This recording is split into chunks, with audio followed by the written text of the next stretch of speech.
இன்றைக்கி நம்முடைய கிச்சனில் வந்து பார்த்திங்கன்னா ஒரு அருமையான டேஸ்டியான எல்லாரும் விரும்பக்கூடிய ஒரு கூட்டு செய்முறை பண்ண போகிறோம். அதுக்கு வந்து நாம் காய்கறிகள் அப்படின்னு பார்த்திங்கன்னா கேரட் ஒரு 3 கேரட் இந்த மாதிரி சின்ன சின்னதாக நறுக்கி வச்சுருக்கோம். அது மாதிரி வாழைக்காயை தோல் சீவிட்டு நல்லா அலம்பிட்டு இந்த மாதிரி கட் பண்ணி வச்சுருக்கோம். 2 தக்காளி எடுத்துருக்கோம். ஒரு வயலட் கத்திரிக்காய் எடுத்துருக்கோம்.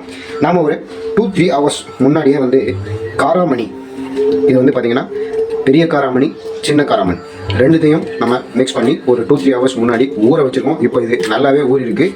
இது சமையல் பண்ணுறதுக்கு ரெடியாக இருக்குது. இந்த காராமணி யூஸ் பண்ணி தான் நம்ம வந்து இன்றைக்கி செம்ம டேஸ்டியான ஒரு கூட்டு பண்ண போகிறோம்.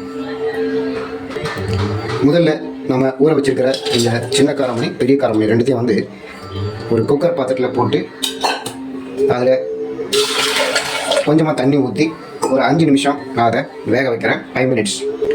இப்போ 5 மினிட்ஸ் கழிச்சு நான் ஒரு அரை டம்ளர், அதாவது ஒரு 100 கிராம் அளவுக்கு பாசிப்பருப்பையும் அதில் ஆட் பண்ணுறேன். பாசிப்பருப்பையும் சேர்த்து இதனோட நான் வேக வைக்கிறேன்.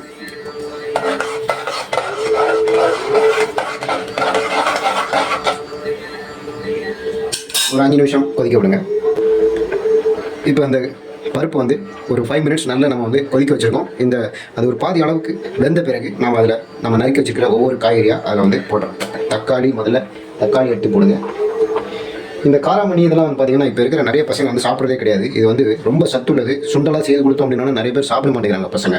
ஆனால் ரொம்ப சத்தானது, நிறைய ப்ரோட்டீன் சத்தெல்லாம் இருக்குது அதில்.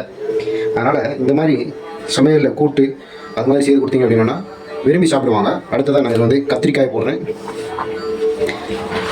அடுத்ததாக இதில் வாழைக்காய், எல்லா காய்கறியும் அதில் நம்ம வந்து கொட்டிடுறோம். கேரட்டு, வாழைக்காய், கத்திரிக்காய், தக்காளி இதெல்லாம் நம்ம வந்து இந்த கூட்டுக்கு நம்ம யூஸ் பண்ணுறோம். இந்த கூட்டு வந்து வீட்டில் ஒரு 5-6 பேர் தாராளமாக சாப்பிட்லாம். நிறைய எடுத்துக்கிட்டாலும் 5-6 பேர் வந்து தாராளமாக விரும்பி சாப்பிடலாம். அந்த அளவுக்கு இது வந்து டேஸ்டியாக இருக்கும். இப்போ இதில் மேலும் கொஞ்சமாக தண்ணி ஊற்றிட்டு அதில் இப்போ நம்ம வந்து தேவையான இன்க்ரீடியன்ஸ் சேர்க்குறோம். ஒரு 1/4 ஸ்பூன் அளவுக்கு மஞ்சள் தூள் அதில் சேர்த்துக்கோங்க. அடுத்ததாக வந்து கல் உப்பு சேர்த்துக்கோங்க. சாப்பிட்றதுக்கு டேஸ்டியாக இருக்கணும். கொஞ்சம் உப்பு இந்த மாதிரி டீஸ்பூனுக்கு நீங்கள் ஒரு 2 ஸ்பூன் அளவுக்கு உப்பு சேர்த்துக்கோங்க. சரியாக இருக்கும்.